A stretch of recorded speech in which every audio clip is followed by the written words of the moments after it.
నమస్కారం, NSTV news కి స్వాగతం. నా పేరు ఉషా. ముందుగా ముఖ్యాంశాలు. బొబ్బిలి శాసనసభ్యులు ఆర్వీఎస్కేకే రంగారావు ఆహ్వానం మేరకు బొబ్బిలి యుద్ధం జరిగి 268 సంవత్సరాలైన సందర్భంగా అమరవీరులకు, త్యాగమూర్తులైన వీర మహిళలకు నివాళులర్పించేందుకు ఈ కార్యక్రమంలో పాల్గొనాలని ఆహ్వానించారని, ఈ సందర్భంగా కాసాని జ్ఞానేశ్వర్ ముదిరాజ్ 93 బీసీ కులాల ఐక్యవేదిక వ్యవస్థాపకులు ఆదేశాల మేరకు గిరిజన ప్రాంతాలు, బడుగు, బలహీన వర్గాలు, అట్టడుగున ఉన్న గ్రామాలను సందర్శించామని, ఆదేశాల మేరకు వెళ్లామని, ఆ పక్క నియోజకవర్గమైన మన్యం జిల్లా పార్వతీపురం సీతానగరం మండలం తామరఖండి గ్రామంలో సువర్ణ నదిని సందర్శించడం జరిగిందని, అక్కడ ప్రజలు త్రాగునీటి కొరకు చాలా ఇబ్బందులు పడుతున్నారని 93 ఆంధ్ర రాష్ట్ర బీసీ కులాల ఐక్యవేదిక అధ్యక్షుడు మాకిరెడ్డి భాస్కర్, గణేష్ బాబు మీడియాకి తెలిపారు.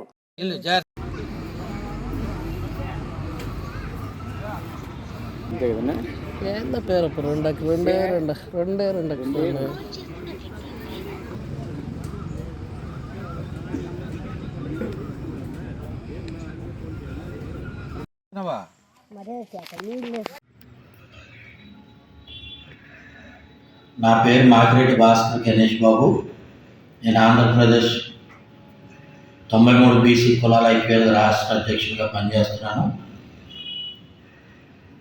గత 24వ తారీఖున బొబ్బిలి నియోజకవర్గంలో బొబ్బిలి శాసనసభ్యులు బేబీనాయన్ గారి ఆహ్వానం మేరకు 24వ తారీఖున బొబ్బిలి యుద్ధం జరిగి 268 సంవత్సరాలైన సందర్భంగా ఆ కార్యక్రమంలో పాల్గొవాలని చెప్పి మా బేబీనాయన్ గారు ఆహ్వానించడము మేము వెళ్ళడం జరిగింది. అక్కడికి వెళ్ళిన తర్వాత అక్కడ ఉన్న గ్రామాల్లో అన్నీ కూడా తిరగడం జరిగింది. అది కూడా మా కాసాని జ్ఞానేశ్వర్ గారి ఆదేశాల మేరకు గిరిజన గ్రామాలు, పల్లె గ్రామాలు ఒక్కసారిగా మీరందరూ సందర్శించాలని ఆదేశించడంతో ఈ గ్రామంలో బొబ్బిలి నియోజకవర్గం పక్కనున్న మన్యం జిల్లా పార్వతీపురం నియోజకవర్గంలో సీతానగరం మండలం తామరగండి గ్రామానికి వెళ్ళడం జరిగింది. అక్కడ వెళ్తే అక్కడ ప్రజలందరూ కూడా అక్కడ ఒక ఏటుగడు సువర్ణముఖి నది ఉంది. ఆ నదిలోంచి వాటర్ తెచ్చుకుంటుంటే నాకు దూరం నుంచి చూసి చాలా ఆశ్చర్యంగా, ఏంటి అక్కడ చేపలు పడుతున్నారేమో అన్న ఉద్దేశంతో అక్కడికి వెళ్ళి వాళ్ళందరితో మాట్లాడడం జరిగింది. ఆ గ్రామంలో ఉన్న ఆడవారితో, బాబు మాకు గత ప్రభుత్వం లిఫ్ట్ ఇరిగేషన్ కింద లిఫ్ట్ పంప్ పెట్టి ఒక ట్యాంక్ కట్టారు, కానీ అది పేరుకే కట్టారు తప్ప దానివల్ల ఎటువంటి ఉపయోగం లేదు. దాని ఫండ్స్ లేక దాన్ని అజ్ఞాతంగా ఆగిపోవడంతో మేము ఇంచుమించుగా 1 కిలోమీటర్ దూరం నుంచి వచ్చి ఈ నీరు పట్టుకెళ్ళి దీంతోనే అన్నం, చారు, కూరలో వండుకుంటాం, తాగడానికి కూడా ఇదే నీరుతో మేము తాగి జీవనం సాధిస్తున్నామని చెప్పారు. అదేంటమ్మా బోర్లు అవి ఉన్నాయి కదా అని అడిగారు. బోర్లు ఉన్నా కూడా బోర్లో వాటర్తో అన్నం వండుకుంటే పచ్చగా అయిపోతుంది, కాబట్టి మాకు ఈ వాటరే, స్వర్ణముఖి నది వాటర్తోనే మేము జీవనం సాధిస్తున్నాం.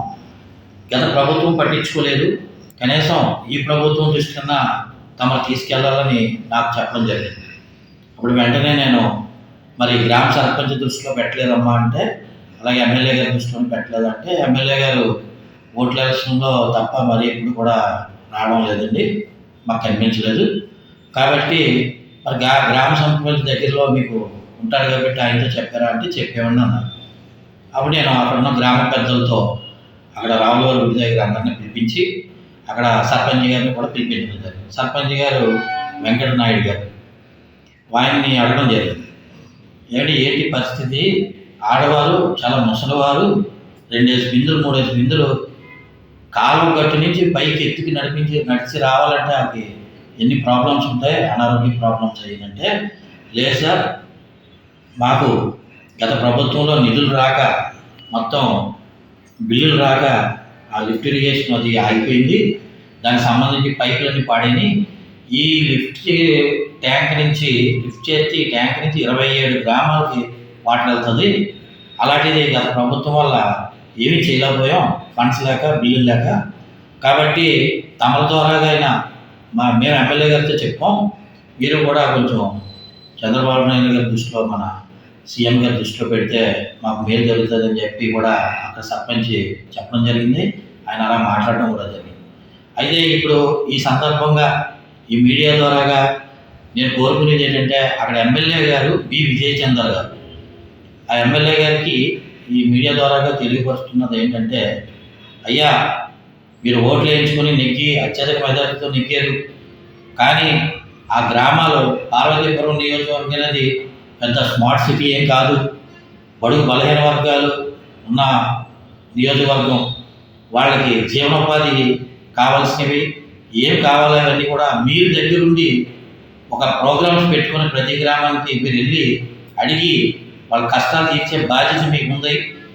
ఇది నేను విన్నమించుకుంటున్నాను తప్ప డిమాండ్ చేయట్లేదు. ఎందుకంటే నేను బడుగు బలహీన వర్గాలకు సంబంధించిన నాయకుడిగా నాకు అక్కడ వెళ్ళిన తర్వాత అంత బాధ కలిగి యాక్చువల్గా మిమ్మల్ని కలడానికి నాకు టైం లేదు, లేదా మిమ్మల్ని స్వయంగా కలిసి మీ దృష్టిలో పెడుతున్నాం. కాబట్టి ఇది మీడియా ద్వారాగా మీ దృష్టికి, అలాగే చంద్రబాబు నాయుడు గారి దృష్టికి, అలాగే బేబీ నాయుడు గారి దృష్టికి కూడా పంపిస్తాను. దయించి మొన్న ఒక 2 రోజుల క్రితం బేబీ నాయుడు గారు కూడా మన చంద్రబాబు నాయుడు గారిని కలిసి స్వర్ణముఖి నది వాటర్ని మాకు బొబ్బిలి నియోజకవర్గానికి పంపిస్తే చాలా బాగుంటుందని చెప్పి కూడా ఆయన ఒక రిప్రజెంటేషన్ ఇవ్వడం, అది ఆ మెసేజ్ నేను చూసి చదివాను కూడా. కాబట్టి ఈ సందర్భంగా బొబ్బిలి శాసనసభ్యులు మన బేబీ నాయుడు గారికి కూడా నేను కృతజ్ఞతలు తెలియజేస్తున్నాను. ఎందుకంటే వారు స్వార్థంతో పాలిటిక్స్లోకి రాలేదు, వాళ్ళు రాజుల ఫ్యామిలీ. వాళ్ళ తాతగారు మన ఉమ్మడి రాష్ట్రం అంటే మెడ్రాసు ఆంధ్రప్రదేశ్ కలిసినప్పుడే ఆయన ముఖ్యమంత్రి పదవి చేసిన ఫ్యామిలీ.